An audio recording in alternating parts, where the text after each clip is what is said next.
That way it breaks into 2 videos, so I can. All right, so now I've created these layers. I've got all of this going on.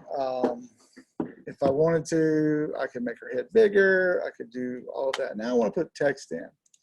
Now, with the text, I want to, when I click on it, it's going to spin around for a few seconds, and then eventually it's going to create a new layer that's just a text layer. And there we go. It's really small in there. So I'm going to call it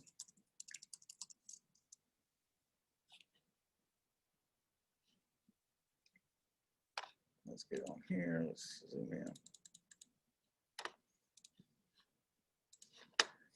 Text is always makes me unhappy. So text, Lillian. All right, let's make it a lot bigger. Let's select it and make it a lot bigger. All right, so let's zoom out so I can see how it works in relation to the piece. All right, so let's go in here. We're going to say, now, here's where people run into problems. Like you'll pull down and you'll see that it only goes to 72. I don't know why they do that, but you can take it to like whatever size you want. You just have to enter the number in.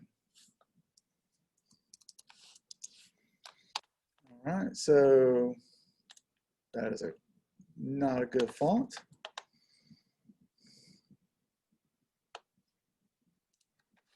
Okay. So 500 is a little big for that. Say 350. 350. Say 350. All right. Boom. So I've got that. Now the cool thing when you're dealing with fonts is there's a couple of ways you can make them really interesting. You can go in and obviously make them. Right. So my font is white. And so at this point, I can adjust the transparency. Or nope, my font is not white. Haha, trick me. All right, my font is white. It looks not white, but it's white. Because now it's white. And then we're going to go here and we're going to make, we can change the layer. We can do hard light, soft light, difference.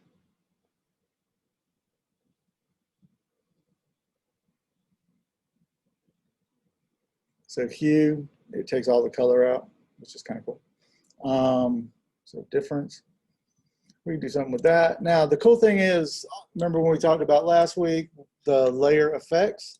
So I could go in and I could throw a drop shadow on it. And even though it's still getting that sort of weird effect off of that, I can adjust the opacity a little more, the distance. So you can see right here, the name Lillian is popping out, boom. All right, it's giving it a little oomph to it, okay? Now, you know, in this case, if I'm not happy with the sort of white font, I could also go in and do, depending on, color theory comes into the idea of what the movie's about. So that looks a little scary.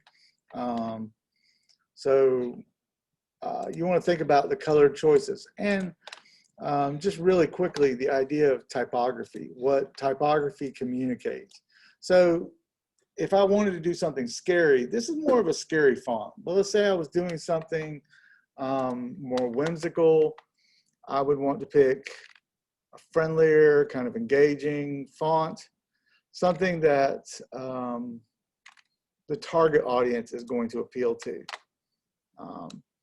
And so I've seen people screw stuff up, like pick fonts that are just way not what they're looking for. Or worse, they pick colors that really just don't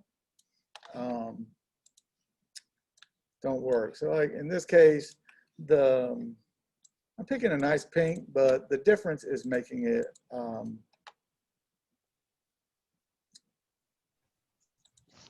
Hey, Professor, a quick question. So I see most movies use complementary colors, the teal and the oranges, the red and the greens. Do you want us to get away from that and use contrasting colors? Not necessarily. I'm just kind of like right now. I'm just throwing things together, but honestly, you can think about color theory. Think about how you communicate, and there is something to be said for using predictable colors. Um, Hmm.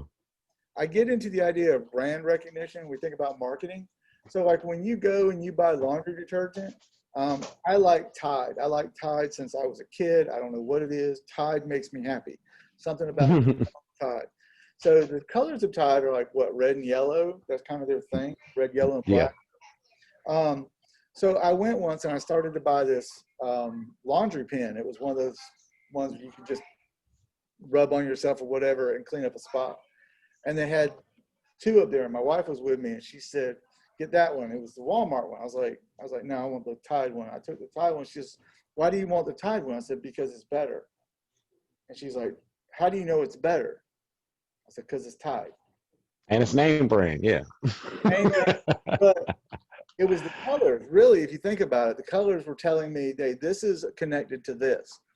And Hmm. so that's one of the reasons, like we get into the different kinds of blue, like you have Duke blue, you have FSU blue, and you have Carolina blue, um, Hmm. those kinds of things. And like brick on campus. Does everybody wonder why FSU built so many brick buildings? Why is brick important? We have one non-brick building on the whole campus Hmm. because bricks give us a sense of permanency. Ah. You feel like you're somewhere that's going to be there, resonates forever. So brick is a texture, yet it communicates a sense of thing. And that's why a lot of universities have ivy, because that gives you a sense that they've been there a long time. Things have grown up, um, and the ivy gives it the name Ivy Schools. Okay, so, but yeah, use color theory and, think about it, because every piece that you create should be working towards your portfolio. Don't just create projects. Don't just do assignments. Assignments are great. These are skill sets. I want you to take them and run with them. Like she looks horrible teal, so we're not going to stick with that because that was upsetting me, and that would upset her if she saw that. She'd be like, "Oh my god." Okay. Okay. Let me move on real fast. All right. So text. The cool thing with text is you could use layer effects with it. Drop shadow. Gotta have a layer selected, and then you could do like a gradient overlay, pattern overlay. Um, so these are really just kind of nice things to experiment with. Now, when you're using the layer FX palette, there's two ways. Like you have to click on the word to get this. I know I talked about this last time. I'm just repeating it. Stroke. Um, that puts a line around there, which separates it. A lot of times I'll see work and it'll be like they just needed a stroke there. They needed something to kind of make it a little bit pop a little bit.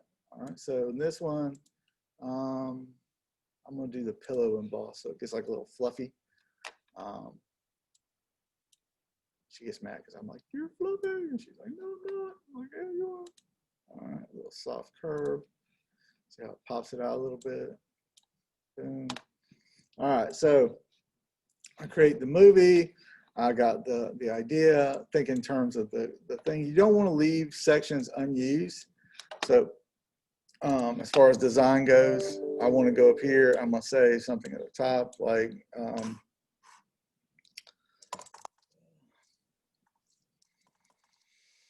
best.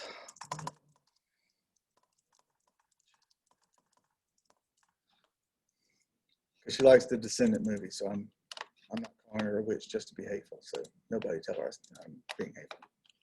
Whoops. Select all.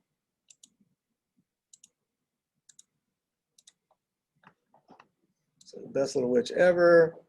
The top. So I'm using the same font, a little smaller. I'm going to come in and I'm gonna move this bar. If I can move this bar, it'd be nice if I can move that bar. There we go. All right, move that bar. Come up here and say 150. 150. All right, so One trick that it really took me a long time, strangely, to figure it out was to get just to put the text box all the way to the edges and then just center the text. Then I don't have to deal with trying to find the center. Again, with the layer styles, I want to do all the same layer styles here, so I'll just come over and say, copy layer style, and then I can just click on this one, say, paste layer style, and I get the same layer style. All right, so one of the things with text you want to be mindful of is, can I read it well over top of what's in front of me?